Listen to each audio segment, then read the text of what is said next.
How's it going, guys? This is Dominic Morris, and yes, I am now in widescreen. We've made leaps and bounds in the technological world, my dear boys. Round of applause for everyone. Today I'm going to be looking at another replica pack. Now, I think the replica pack for the Victorian household, I think it was, that went down really well. So we're looking at another one. Same company, the Memorabilia Pack company. I do recommend you check them out because they do a lot of cool stuff. They're like newspapers, individual little items, stuff like that. But today we're going to be focusing on this, which is the 1950s household replica pack. I should apologise in advance if my camera judders. I'm sorry for that. It's just because, like, how I've set it up, it focuses on a central item. So, see, look, I can move my hand and the camera moves with it. This is the stupidest thing I've ever done. But anyway, so let's get started. Okay, so we're going to start this review with this set of cards that came from a tea company called Gibco. Yeah, Gibco. These are only about 10 cards from a set of 25, but they're still good. You know, they've all been painted. They're all portraits of Hollywood actors. I'll turn them over on the other side, so you can see like who's who, what's what they've done. A few names you may recognise. People like Norman Wisdom, Alec Guinness. What have we got? Howard Keel? I think I've heard of that. I don't know. So yep, that's all them cards. Like I said, Gibco. Tea is delicious. Oh, you could also send off for an album to put your cards in. I need an album for some cards. You bloody dinky, I don't know. Pin them to a chalkboard. Well, maybe not a chalkboard, a corkboard even. Yep, that's those cards. They're really good. Yeah, I don't know any of these people. Not if it is on my desk, but we're doing it anyway. Let's move on. Okay. So, the next item we're going to be looking at is this ration book. Now, rationing was a very big thing in the early 1950s, because in the UK, you know, post-war and stuff like that, we got bombed hard. It was harsh, man. Look, well, not as harsh as Japan, but we won't go over that. So this came from a man in Surrey. This is an adult one, 51 to 52 issue. Mystery of Food is mad. What's the number down there? BN... God knows. Yeah, let's have a look on the inside of it. Yeah, I like how they managed to keep the weathered elements up. So, your rations in the 1950s were meat, eggs, fat, cheese, bacon, sugar, and a spare 3. I don't know what that spare 3 was. Someone will have to enlighten me somewhere. But, yeah. So, J. Sainsbury and stuff. Camberley. Don't know where Camberley is. Kimberley? Who knows? But yep, so on the back, he's very much, you chalk the first one out in crayon, showing that basically he would use anything. I assume this was a man or woman rather than a kid, but I don't know. I don't know these things. I'm gonna get a word to my friend. But yeah, so moving onwards. Okay, so we have the next item here, which is an advert for the new console vacuum cleaner. New as in 1950s new. Also, I do still find it bizarre that anything in the 1970s is now going to be 50 years old. I don't know what to feel about it. Anyway, so this was £6, which is obviously more, because they were using a different currency in the 1950s. I think we changed decimalisation in the 60s and 70s? Something like that, 1971? I can't remember. But we changed the decimalisation at some point down the line. So this obviously made price is a bit different and things, but that was pretty high. Pretty cool. So obviously they were trying to appeal to females at the time. So obviously they advertised a hairdryer. And here it is. A hairdryer advert. A free hairdryer will help. This free hairdryer will help your hair shine like a star's. Says Alma Cogan, star of stage, screen, radio, and television. Yeah, she looks like she's absolutely loving herself. No. Keep this much carefully, it's worth money to you. It probably was, huh? Yep, you brought a Hoover for £6. Oh yeah, the hairdryer's free. Sold! That just seems bizarre to me. Like, you know, they were obviously advertising. Obviously, it's not like that nowadays, you know. But obviously, there was a lot of expectation for women in the 50s to be like, you know, cook, clean, look after their kids, while a man sits his arse at a desk and does stuff. Now the world has changed. Anyway, moving onwards, before we get too much into the topical issue of sexism, we now have this, which is a magazine for fashion. Obviously, as you can tell, pretty much targeted toward women. The men's stuff is at the back, really, like most magazines usually are. So the company in question is Pontings. This is their Easter fashion issue, Easter Fashion News 1958. 2 suits in one, 2 coats in one. Saves your money. It's a wonder. Yeah, genuinely, all the stuff in here does look like very typically 50s. Look at it. Look at it. Look at all this. Look at all this stuff. It's unbelievable. It really is. Sorry for the rather sudden light change there. Adjusting to make it better to see. Yeah, you know, typical 50s stuff. Washing spun rayon. For the petite. Yes, because they acknowledge women were small. Wow. Thank you, lady. You also had up stuff like briefcases, purses, napkins, jumpers. I don't know what a blousette is. No one's ever told me what that is. What the hell would you need a collar? I'm just gabbing on. I'm trying to get this video done. Here it is. Look at him. He can fit the famous 5 well up. Look at that lad. Look at that lad go. I can't got one of them. Don't I got a wind cheater, I ain't got one of them. But yeah, look at that. Spring raincoats, it's saying. There's a spring raincoat and like an autumn raincoat, do you reckon? Do you reckon one's thinner? There it is, look at that. Sports suits and jackets, a challenge to competition. With sports trousers. What happens with them? Now we will say in advance that a lot of the stuff in this magazine, mainly the men's stuff, like waistcoats, pullovers, stuff like that, did inspire my doctor's costume, as you will have seen in the last video. My main costume, with the waistcoat and everything. That was kind of inspired by Victorian stuff, things like that. Anyway, moving on. Now, as I probably mentioned already in the 1950s, things were expensive. TVs are still expensive, but TVs will have been more expensive back then to other people. So, that's where beauties like these come in. This is a company throughout the UK called Radio Rentals. Now basically what they did was you could rent a radio, a television, stuff like that, from any of their shops.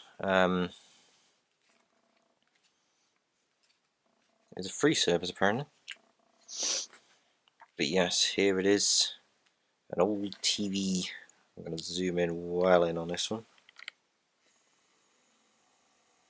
Get a good zoom in on that. Look at that. Look at that. Does it say who made that? It doesn't say who that was. Now ITA, if you're wondering, is basically ITV's old name. I don't know what the cabinet did. It doesn't look like it protected the screen. V-header bands, freedom from background noise and interference from continental or local sources. I don't know what any of that means. What does that even mean? Here we are, big column TV. That's featured in The Idiot's Lantern. Look at that. Big Bertha of a TV. It doesn't say who made them. It doesn't have like brand, but I assume some of them might have been Bush, maybe. My granddad's got a Bush TV somewhere. Here we are, a smaller model. I had a dinky little thing. So this is a table model, a 14-inch tube, matching legs and available for conversion into consolette if desired. I'm trying to pick out a name, and I can't pick out a name. Why are there no names? Why is there no name? That's stupid. For as long as you rent, or 2 years if you buy. I don't know what that means. Anyway. Oh yeah, there's a radiogram. Basically a radio and a gramophone all lumped into one machine. Very 50s looking radio. They're wireless. Right, suitable for AC or DC mains, 195 to 250 volts. Beautiful. And all these 2 sheets at the end are just basically where you can get them from. Yeah. So the next one we have might be something to whet your appetite. Okay, so when I said this was a product, this is an item to whet your appetite, I was of course referring to food. Now, as I mentioned earlier, food was rather limited in the 1950s, early 50s. So with food coming back, you needed to feed them up, because people would have been used to that kind of thing, just like, oh, wary. So, here's why this exists. More fun with your food. Family Doctor's cookery and recipe book for balanced meals for better feeding. Basically, how to keep your kids tip-top. Don't at me. Yeah, stuff for breakfast. A lot of adverts are obviously scattered in here, like Scott's oats. What was the recipe to read? Cream cheese pancakes. Don't say about that. I don't know what a finna haddock. A finnan haddock. A finna haddock. Oh god. Oh god, oh dear, oh dear. Oh, my TV has kicked itself back into life for some reason. I didn't honestly go through that.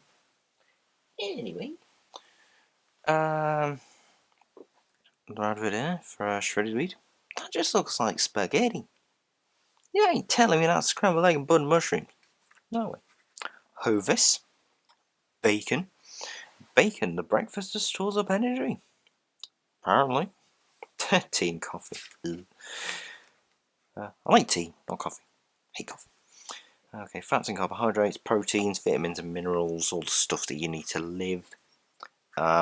Meat makes a meal that is a meal. Stuffed heart of lamb or calf. Yes, people used to eat animal hearts. Fun. Paxo stuffing, Bisto. At the top of the advert just says, Mum, you're wonderful. Oh, nice. Bisto. Mum. Right. Good fun. Chiver's jelly.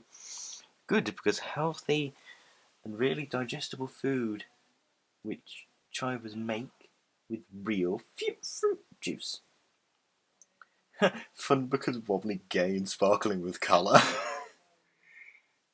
Now, just to clarify something so people don't get confused. The gay they're referring to in the 1950s basically meant happy. It doesn't mean what it means now. Times have changed. It's been 70 odd years. Let's just simmer down, okay? Simmer down. Got a load of stuff for meat, shish kebabs and stuff. Cheeseburger. Pressure cooker? They had pressure cookers in the 50s. Bloody hell. Spillers, self-raising flour at the end by the looks of it. So yeah, loads of stuff. I've never actually cooked in this. I'm so tempted to do videos, like, once the audio series is over, I'm so tempted to make cooking videos, because I'll have more time on my hands. But I won't for now. So, we're going to move on. So, this next item was basically a scheme to make people's houses a bit bigger through the new invention of mirrors. Now, mirrors weren't exactly revolutionary, not by any means. But they were a new concept and people would use them.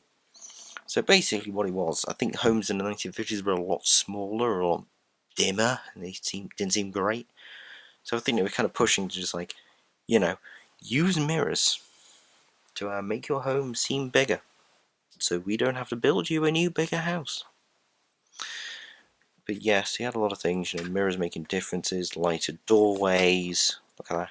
That looks like a film noir doorstep, that does. Can you imagine?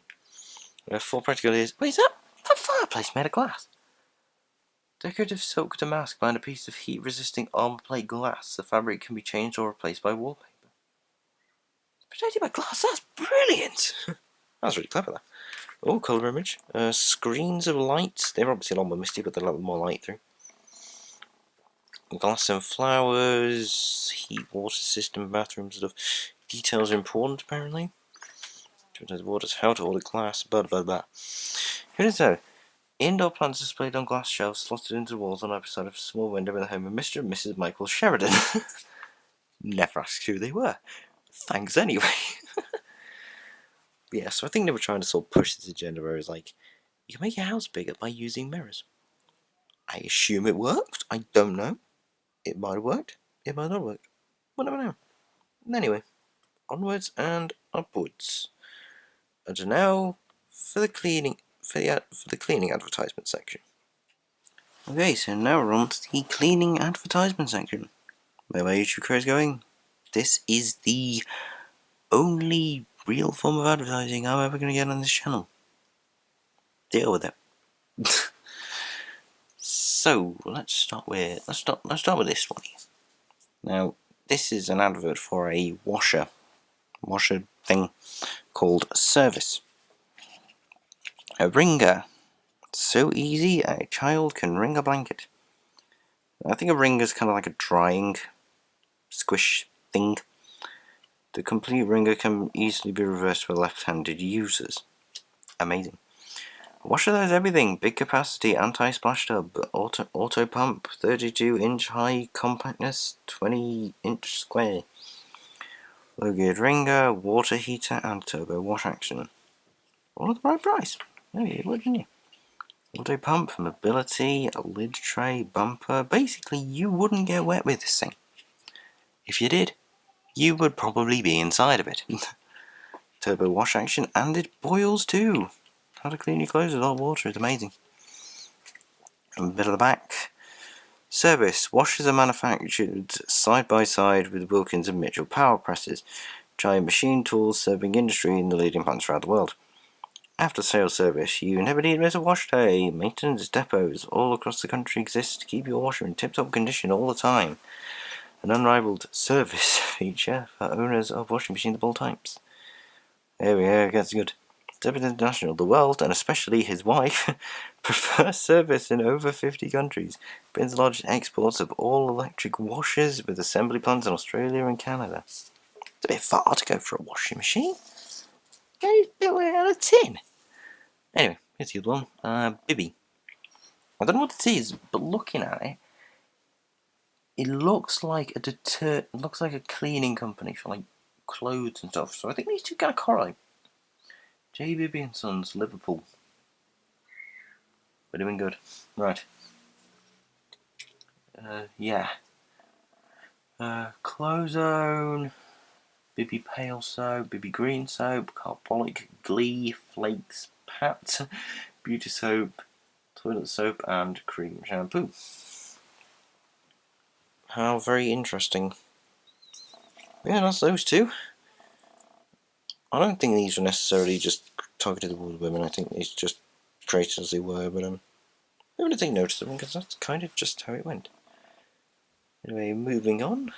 Okay, so this is a magazine for the TV mirror, I believe.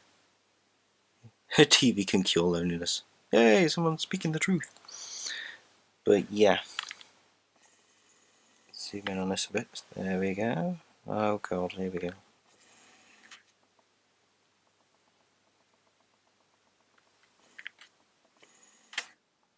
Here we go. Alright, so this is basically a magazine that just sort of talks about like TV. Oh, I had it the wrong way, that's why. Trick sets, 3-speed gramophones, right. Trick set record. Oh. There we go. Right. thnx record reproducers. Basically, they just made vinyls and stuff. And also, there's this bit at the bottom. Let's try and fix the zooming system here. Fixed it. There we go. For your week's viewing, day-by-day programming. Ba-da-ba-da-ba. Yeah. Not interesting. Although, out of it, you did have the Vancouver Games. Vancouver Games, the Highland Games. I don't know what channels these are. This is either the BBC or ITV, one of the two. Who knows? Who honestly knows these days? We sure as hell don't. Right, so that's that. Here's your TV mirror. There's one more product that we're going to go through, and then we are done. Okay, so the last item that we're going to be talking through is an advert for hygienic kitchens. Somewhere along the line, you can already kind of tell what is a little bit off with this, but we'll go with. Oh, she got a knife. Good damn. Right. So, on the inside, you have all these colours. You can have your kitchen any colour you want. It's amazing. Look at these colours. I'd have my kitchen that one. Ah, that's alright. I'm probably that as well. But you obviously got like cabinets, sinks, stuff, draining units. Look at it all. Look at all this stuff. And you tell me that this ain't legit. Look at that. Pretty decent kitchen. I reckon these have lasted people probably 25 years after they brought them. They had to change them again. And look, there's a bug. Right, here we are. Here's the back bit at full spread. So you got a woman cooking and a man pouring himself a drink. Nice. Don't take that out of context. But yep. So, right. So overall, what do I think of these products? Well, looking at them, they look very close. They look very, very close to what they would have looked like in the 1950s. Did reflect a lot, like, you know, obviously people were trying to eat better, there was a lot of people keeping well, a lot of sort of showing positivity. That wasn't really much positivity, the whole world was falling to bits, and then it pulled itself back together, but it still wasn't great. Anyway. Yep, that's the end of this review. I'm sorry if I sounded a bit bored. I've just been recording a lot of videos recently, and I'm not going to lie, I'm knackered. So, I'm going to crack on regardless. There will still be videos. I'm just going to be knackered in between them. So, anyway guys, thanks for watching, and I'll see you in the next video. Bye. Bye.